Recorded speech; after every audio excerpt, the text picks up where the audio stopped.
Go ahead. Turn it up. It's the Record Machine Show with your host, Jimmy Howe.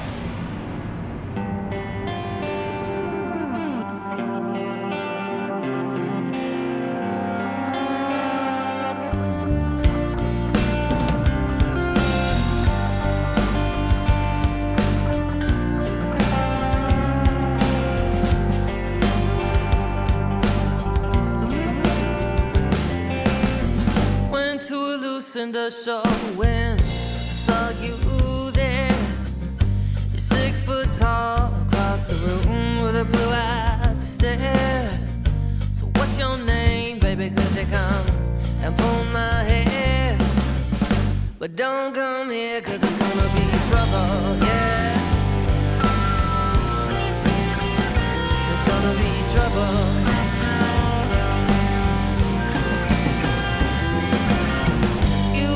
Into my eyes and you touched my soul.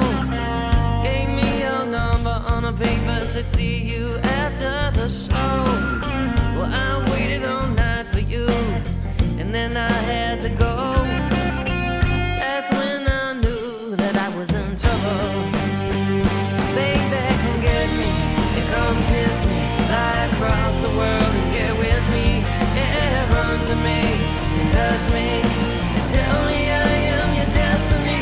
Caress me, undress me, lay with me in the night and protect me. You gotta hold me, don't get on me, make me feel you, please rock and roll me. Flirt with me and get dirty with me, but please don't bring me trouble, yeah.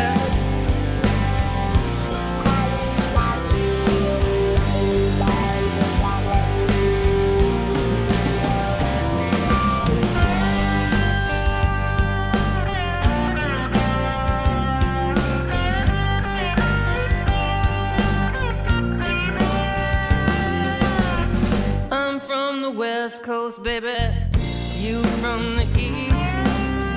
I'm going home in the morning, how we gonna meet? You cast a spell on me, it's bittersweet. So please come back and bring your trouble. Baby, come get me, come kiss me, fly across the world and get with me. Yeah, run to me and touch me. Tell me I am your destiny. Caress me, undress me, lay with me in the night and protect me. You gotta hold me, don't control me, make me feel you, please rock and roll me. Flirt with me, get dirty with me, but please bring back your trouble.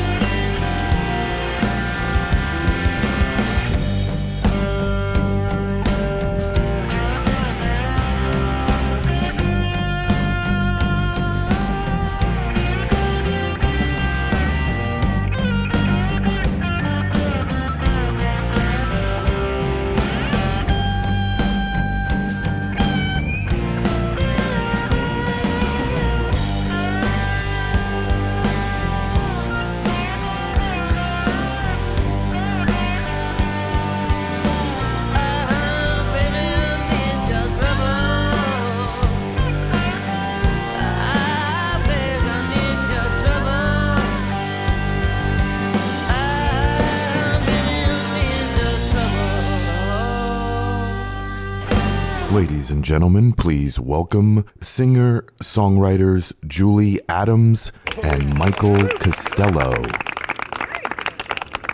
How you guys doing? We're good. How are you? Pretty good. Where are you calling from? Cannon Beach, Oregon. Oh, nice. What's the weather there today? Pretty good. It's actually like overcast, but we're like a half block from the beach, so the waves are big and rolling in today. Yeah, it's pretty crappy here. I'm in North Myrtle Beach. It's 71 and raining all day. 71's not bad. Yeah, it's warm, but it's been raining like the last 2 days. Wow. Are you guys originally from Oregon? I'm actually originally from Minnesota, but have been living in Oregon about 20 years. Michael? Yeah, I've been here about 20 years, too. I grew up outside of Boston. Oh, nice. Tell me about your musical backgrounds. When did you first get involved in music? Well, I started music young, playing violin, actually, in the orchestra in school. And then started a band when I was a teenager. Played around Boston, opening up for some national acts there. And then moved to here, continued playing music with Julie, who has a little bit of a different background than I do musically. Yeah, and then I grew up, my family was really big into music, singing, and I grew up listening to a lot of classical music, and I lived kind of out in remote Idaho for a while, and so had access to not a lot of live music, but just radio. So I kind of grew up on Motown sounds and soul music, and then played music through school, sang, closet singer, and then when Michael and I connected, we started getting serious about our combo act. Very nice. Now, I believe every band or artist is influenced by someone. Who are some of your influences? Well, Beatles, Bob Dylan, Van Morrison, all those cats. A lot of reggae music, roots reggae music, Bob Marley, Peter Tosh, that kind of thing, Burning Spear. For me, I'm a huge Lucinda Williams fan. Love Lucinda's songwriting and music, and I've always loved vocalists who have kind of warm, rich voices like Bonnie Raitt, just powerful, Mavis Staples, powerful soul singers. So I really like, there's just so many artists, it's hard to name, big Stevie Nicks fan too, love her, Fleetwood Mac, yeah. Very cool. Now, you guys have several albums to date, including the latest one titled One by One. Can you talk about that a little bit? Sure. So we've been writing songs together for quite a while. Michael's been writing songs since he was 13. One by One came about. We wrote that, and it was kind of a 3-year project, that one. So the album just before this was called Meet the World, which was each of us wrote 5 songs, and so we copied the same format on this album. We each wrote 5 songs, and yeah, it's really written about relationships, loss. It's kind of a grittier, deeper, more soulful approach, I think, in some of our songwriting, and had a long distance production on it because of COVID. So we had a producer who was down in Ashland, Oregon, like about 8 hours from us, and so we had to kind of track a lot of our guitars and vocals here and in our little surf shack, and then send the tracks down to the producer, and he would add, session instruments, drums, bass, keys, things like that, send them back to us, and we would do some final tracks. And so this went back and forth for a while. We had to kind of do a long distance making and creation of the album. Nice. Now, this podcast is going to feature 2 tracks off the album, Trouble and Worry About You. What's the story behind those 2 songs? Well, Trouble, I wrote Trouble, that is the story of how Michael and I met each other. We met at a Lucinda Williams concert in Boston at the Orpheum Theater, and the song is just really about that meeting, and kind of when you meet that force of nature in your life that is a powerful thing that you're attracted to, and it was going to be a challenge. There might be some trouble involved because it's going to be a challenge because we lived on opposite coasts and had to kind of decide if we were going to make a go at it. So it's kind of all about that attraction and that intensity, and it's one of the first songs I had written. Yeah, and then Michael wrote "Worry About You." Well, that's a lot about being raised by my grandparents, and then worrying about them and having to step in and help with them, and also Julie's dad. We helped a lot with his long battle with Parkinson's, which was pretty brutal. It's just it's a circle of life kind of song. How do you approach songwriting? What's your creative process like? That's a tough one. I think it changes song by song. Michael's pointing at me to answer that question. I think songwriting it kind of happens when it happens for me. Oftentimes it's born, a song could be born from an intense circumstance or feeling that I'm experiencing, something I'm going through, and then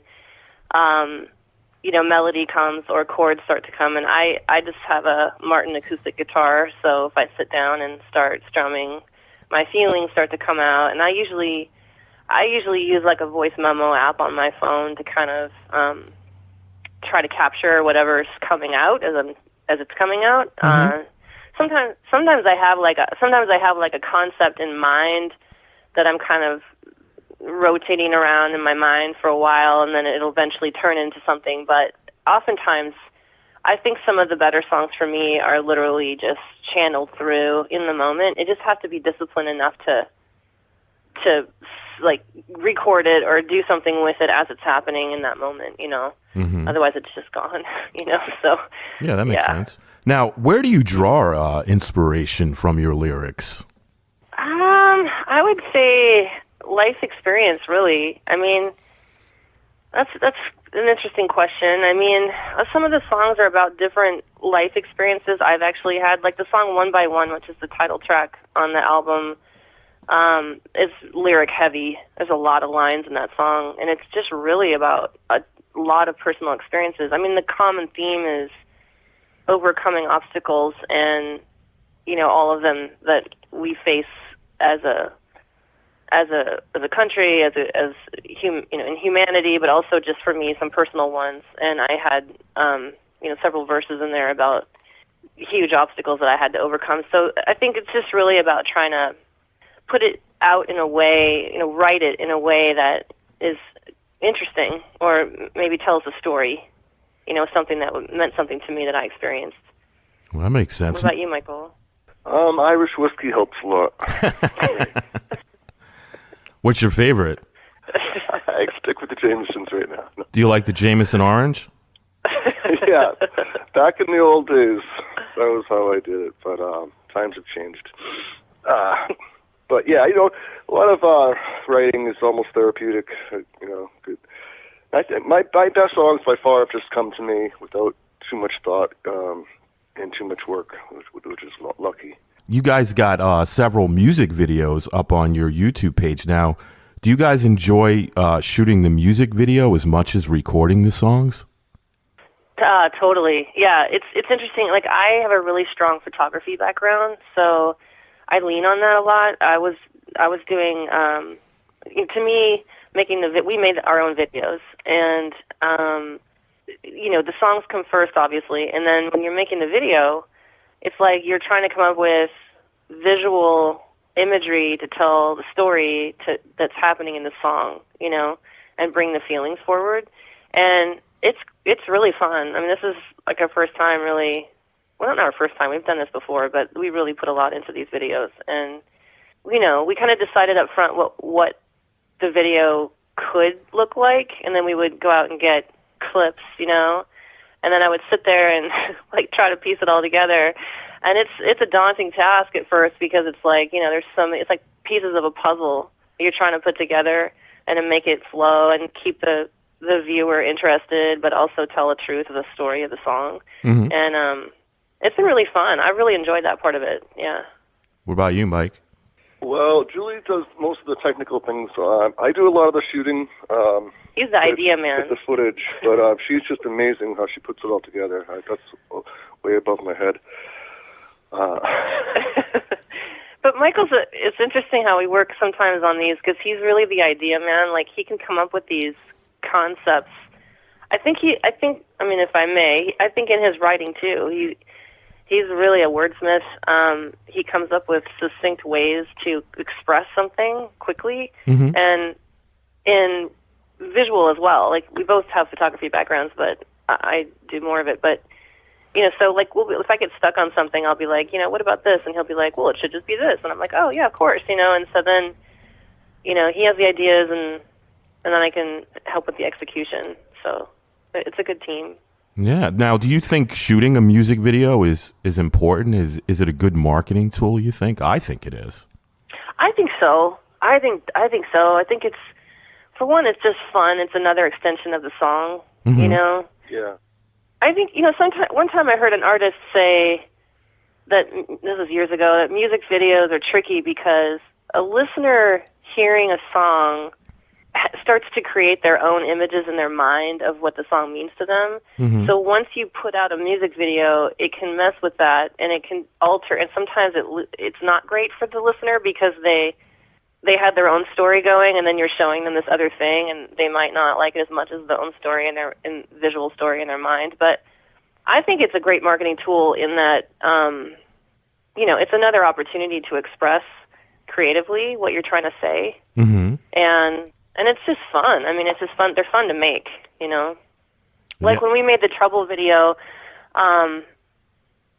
it's a song about meeting each other, but and we live in Oregon, and I remembered that there was this one sign on, like in a town like 2 hours south of us that is for Highway 20, so there's a sign in Oregon for Highway 20 that says, 3,365 miles to Boston, which is exactly where Michael was living when I met him. Wow. And in Boston, there's another sign on the other end of the highway that says 3,365 miles to Oregon, and it was so weird, and I thought that's a perfect symbol for what that song was about, that we were both I was living in Oregon when I met him in Boston, and he was living in Boston, so when we met, we had a long-distance relationship for a few years, and I think that sign kind of really tells the story of the distance between us, so that's really what that song is about, is overcoming that distance. Meant to be, I guess, right? Yeah. Yeah. I actually came across you guys on Instagram. I guess you guys had put an ad out for the video Trouble. Not Trouble. Not Trouble. I'm sorry. It was Telephone. Telephone? That was the one I saw, yeah. And then I went over to YouTube and I watched, the rest of them. I'm like, wow, these two are cool. I got to have them on the show, That's awesome. Well, thank you very much. That's awesome. Yeah, I think that's why I said I think it's good. Like you get to see, the whole thing. And like you said, with songs, people interpret songs differently, but maybe through the video, they'll kind of get the idea of what the song's really about, right? Yeah, kind of at least what we intended in the song, and I think the visual cues are literal clues, when you're putting it together in the video. It's like you can, like Worry About You, when we set out to make that video, Michael said, hey, it's his song he wrote, and he said, I don't really want that video to be about us. He's like, I want it to be about humanity and showing the struggles of humanity right now, and so let's just find, and which is super easy to show right now because there's a lot of people struggling out there. So I happened to be on my way to Seattle that day, and I just got a lot of clips of people around the city and just kind of, the struggles of life, kind of showcasing some of the obvious talking points that are in our, in our world today, climate crisis and, just homelessness and, all kinds of things. And I think it came together, we try to channel a little Scorsese in our music videos. So I don't know if it works, but we're trying. Videos are cool, I think. I think the videos came out real good. Awesome. Thank you. Yeah, thanks. Now, do you have any shows coming up that you want to talk about? So we just finished a run of shows. We're taking a little bit of a break right this second to write, because we're writing again for the next album right now. And it's almost all the way written. We just have a few more songs we got to do. And of course the holidays are kind of settling in, so we're taking a little bit of a downtime to, releasing this album was a little bit of a push, so we're sort of reprogramming here. But we'll be getting our calendar filled in probably soon here after the new year. We work seasonally, so we have like downtime in the winter to like do our creative projects, Oh, okay. That makes sense. That's pretty cool, actually. Yeah. So what do you work during the summer, and then during the winter you chill? Yeah, we have we live in this town. It's a town on the ocean in Oregon, and we do have a little surf business that we do and teach surfing lessons. And so it's like a tourist town, so we can make a little money in the summer, doing some of that, and then in the winter we work on our passions. Nice. Now, Yeah. do you guys have a website that you'd like to promote? AdamsandCostello.com, for sure. Yeah, AdamsandCostello.com is where we try to keep it up to date with everything that's going on, the next projects and shows and things. All the music's up there, right? Yeah, music videos, links, all of that good stuff. Sounds good. Now, is there anything you'd like to mention that we didn't talk about today? Yeah, I just want to put a big shout out to our production team who helped us with this album one by one. The album was a huge undertaking for us, and it was mixed and produced by Brett Levick, who was down in Southern Oregon, but he moved to New York, so he's over in New York now. And he did a tremendous amount of work on this album, and then it was mastered by Jim Chapdelaine, who is over in Connecticut. And Jim Chapdelaine's an amazing guy who's worked with a lot of amazing artists, and so we're very lucky to have their hands in the project, because we're the songwriters and we have ideas and concepts. We kind of send them our songs, and then they do some amazing things to make them stand up taller, Mm-hmm. And I just really feel like, it takes a village when you're doing this kind of a thing, and so, yeah, we want to thank them for that, and we want to encourage people to try to find it on streaming platforms, and of course, our social media, Adams and Costello. But it's musical artists. It's tough being a musical artist because streaming and things, people don't really make a ton of money unless you're doing a lot of shows and selling merch and stuff like that. So putting out a product takes a long time, and a polished professional album. So we're just really grateful to have been able to work with these people. Yeah, they were awesome. Well, guys, I want to thank you so much for coming on the show today. I really appreciate it. I dig the tunes, and I'm looking forward to hearing that new album when it comes out. Awesome. Well, thanks a lot. Thanks so much, James. You're welcome, and you guys have a wonderful Thanksgiving and a Merry Christmas and a Happy New Year, all right? Thank you. You You too. too. Thank You you. too. Thanks so much. All right, you take care now. Okay. Bye-bye.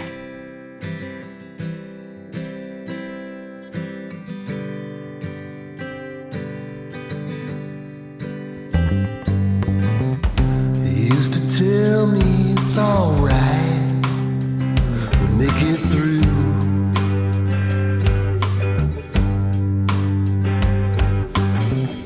You used to hold me so tight and take away my blue.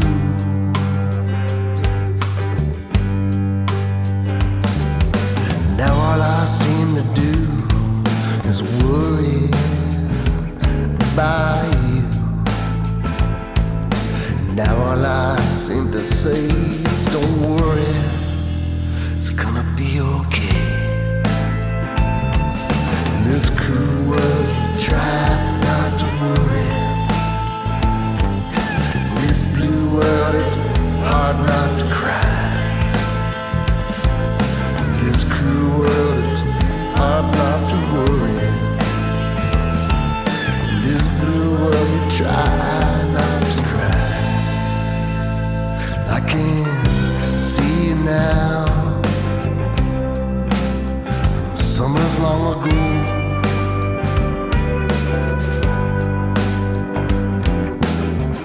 Pickup truck in front of the house, and we wouldn't know.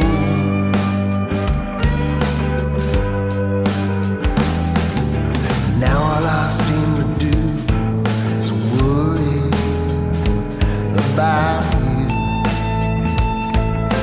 Now all I seem to say is don't worry, it's gonna be okay.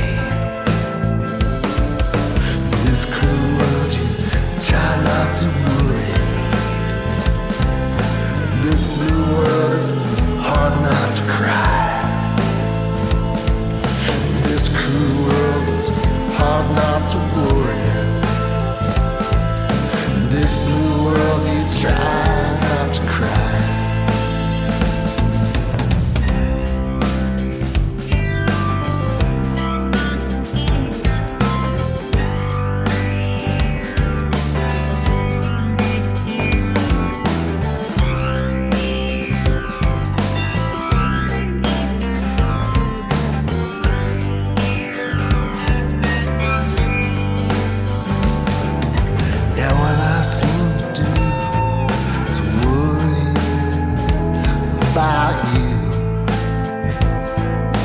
Now all I seem to see, don't worry, it's gonna be okay.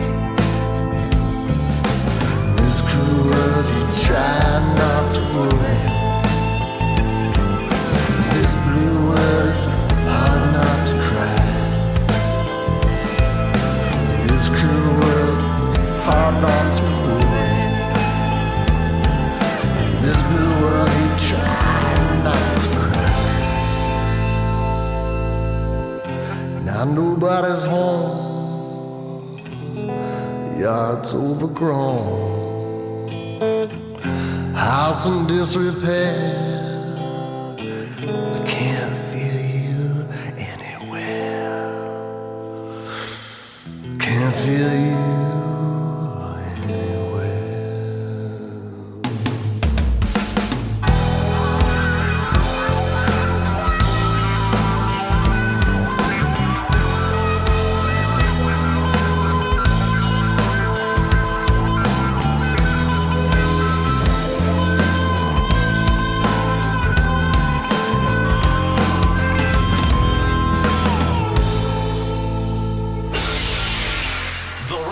Machine Show is a weekly radio podcast produced by Jimmy Hall Productions. All rights reserved. For information regarding distribution or adding this podcast to your website, please visit our contact page at therecordmachineshow.com to submit your request. Thanks for listening. See you next time on The Record Machine Show. The Record Machine Show.